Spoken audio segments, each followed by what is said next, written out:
Good morning all of you. Today will be discuss about fungal disease. Fungal disease इसमें agent पढ़ेंगे अपन Candida. Disease होगी कैंडियासिस.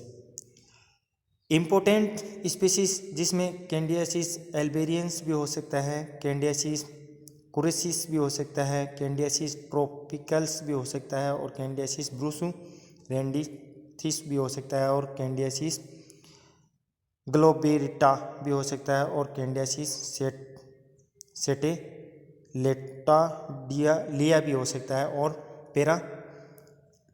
पेरापिस्टिलेस भी कैंडियासिस हो सकता है और गुलिरी मैनिडिया भी हो सकता है. जिसमें अपन मॉर्फोलॉजी पढ़ेंगे फर्स्ट.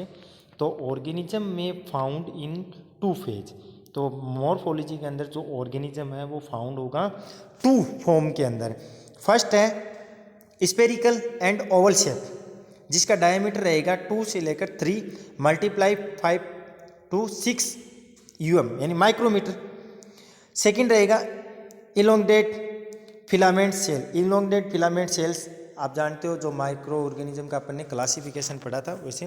फिर आता है एबेट इन्फेक्शन जिसमें अपॉर्चुनिटिक इन्फेक्शन मतलब जब भी इसको मौका मिलेगा, जैसे कि इम्यून सिस्टम डाउन हुआ है तो ये इन्फेक्शन हो सकता है और भी अगर कोई रूट से इसको मौका मिलेगा तभी अपनी बॉडी के अंदर एंट्री मार सकता है. May be by cross infection और ये क्रॉस भी कर सकता है. उसके बाद में आता है प्रीडिस्पोजिंग फैक्टर्स आर जैसे डायबिटीज मेलाइटिस पेशेंट है उसको हो सकता है, एड्स पेशेंट है उसको भी, कैंसर पेशेंट है उसको भी. Use of antibiotics IV catheter use भी अपन कर सकते हैं. क्लिनिकल मैनिफेस्टेशंस के अंदर लेजन्स प्रोड्यूस आर 2 टाइप्स. जो लीजन प्रोड्यूस होंगे वो 2 टाइप्स के प्रोड्यूस होंगे. एक तो सुपरफिशियली लीजन्स होगा, एक ऑन स्किन 8 रीजन्स एक्जिला और पेरिनियम. फिर आता था म्यूकस मेम्ब्रेन जिसमें ओरल थ्रस भी हो सकता है और इंटेस्टाइनल थ्रस भी हो सकता है. थर्ड नंबर है वेजाइनल थ्रस भी हो सकता है. फोर्थ नंबर है नेल्स के अंदर. और फिर आता है सिम्टोमेटिक लेजेंस के अंदर किडनी के अंदर हो सकता है, लंग्स के अंदर हो सकता है और स्प्लीन के अंदर भी हो सकता है. और मेनिंजाइटिस, अर्थराइटिस, जॉइंट पेन्स और सेप्टिसीमिया, ब्लड इन्फेक्शन. डायग्नोसिस करेंगे अपन इसकी तो देखेंगे फर्स्ट प्रीसिपिटेशन टेस्ट कर सकते हैं, एलाइजा टेस्ट कर सकते हैं, स्किन टेस्ट भी कर सकते हैं और एनिमल इंक्यूबेशन टेस्ट भी कर सकते हैं. ट्रीटमेंट में अपन क्या देंगे, सुपरफिशियल इन्फेक्शन जैसे कि नाइस्टीन टैबलेट देंगे, इमिडाजोल देंगे, क्लोट्रीमाजोल देंगे. और सिम्टोमेटिक इन्फेक्शन होगा तो अपन इसमें एम्पोटेरिक्सिन और फ्लूरोसाइटोसिन भी दे सकते हैं. फिर अपन नेक्स्ट पढ़ेंगे सुपरफिशियल माइकोसिस डर्मेटोफाइट्स जिसमें क्लासिफिकेशन ऑफ पॉजिटिव एजेंट्स दो tinea corporis. This agent affect non hair और ओनली द. तो इसमें tinea barbae. This agent affect the barbate area of the face and neck. तो टीनिया बार्बिटेट ये क्या किसको अफेक्ट करेगा, फेस एंड नेक को. टीनिया पीडिया ये करेगा कि भी अफेक्ट टोई को अफेक्ट करता है. फिर टीनिया कैपिटिस ये अफेक्ट करता है स्काल्प को. मॉर्फोलॉजी इसके अंदर ट्रिकोफाइटोन. दिस इन्फेक्शन अक्कर स्किन के ऊपर हो सकता है, हेयर्स के ऊपर हो सकता है और नेल्स के ऊपर भी हो सकता है. फिर आता है microsporum. This infection occur mainly कहाँ होगा, skin, hair but not on nails. Skin में होगा, हेयर में होगा बट नेल्स में अक्कर नहीं होगा. फिर आता है एपिडर्मेटोफाइटन. ये इन्फेक्शन अक्कर होगा में ऑन स्किन के ऊपर होगा, नेल्स के ऊपर होगा बट नॉन हेयर के ऊपर ये नहीं होगा. डायग्नोसिस करेंगे तो अपन स्पेसिमेन कलेक्शन करेंगे स्किन के अंदर, हेयर से और नेल से स्पेसिमेन लेंगे.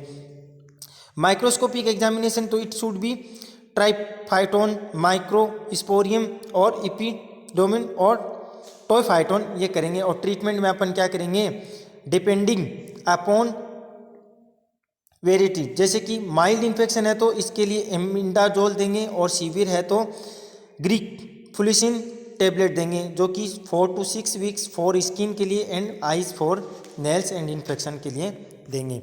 इसके बाद में अपन ट्रीटमेंट दिया. इसके बाद में आप अपन पढ़ेंगे क्राइप्टोकोसिस जिसका पॉजिटिव एजेंट है क्राइप्टोकोसिस नियोफोर्मेंस.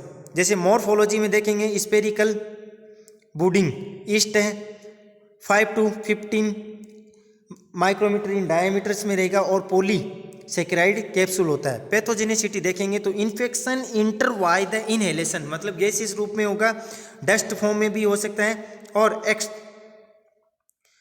एक्स रेटा of breeds. Infection enter to the lungs फिर and produce granules of lungs, फिर infection then the infection interest into the bloods, और वहाँ से कहाँ चला जाएगा, लंग्स के अंदर। तो क्लिनिकल मैनिफेस्टेशन में क्या होगा कि मेनिंजाइटिस हो सकता है और मेनिंगो इंसेफेलाइटिस भी हो सकता है। डायग्नोसिस करेंगे तो इस पे अपन देखेंगे diagnosis, specimen, repair, try, shakedown और ब्लड्स, लिम्स, सीपीडी, इसके अंदर ये इंटरेस्ट होगा। और माइक्रोस्कोपी एग्जामिनेशन भी कर सकते हैं। सीरोलॉजिकल टेस्ट में अपन CFT करेंगे और पेरिफिकेशन रिएक्शन भी देखेंगे। ट्रीटमेंट में अपन क्या करेंगे, एम्पिटोटेरियसन B टैबलेट देंगे और 5 फ्लूरोसाइटिन टैबलेट्स भी अपन देंगे। इसके बाद में नेक्स्ट अपन क्या करते हैं, टीनिया नाइग्रा, जो पॉजिटिव एजेंट है इसका क्लोडोस्पोरियम मोनसिनी। मॉर्फोलॉजी क्या रहेगी, cell are of oval shape में रहेगा ये और ब्राउनिश ब्रांच रहेगा। पैथोजेनिसिटी के अंदर अपन superficial skin infection affecting thick और केराटिनाइज्ड रीजन और स्पेशली पाल्म्स। क्लिनिकल मैनिफेस्टेशन के अंदर क्या करेंगे, lesion are form on the palms के अंदर। डायग्नोसिस में specimen skin on the affect area, ठीक है, और डायरेक्ट माइक्रोस्कोपिक करेंगे। फिर ट्रीटमेंट में अपन क्या करेंगे, टिंक्चर ऑफ आयोडीन 2% सल्फर और 2% सैलिसाइक्लिक एसिड भी दे सकते हैं।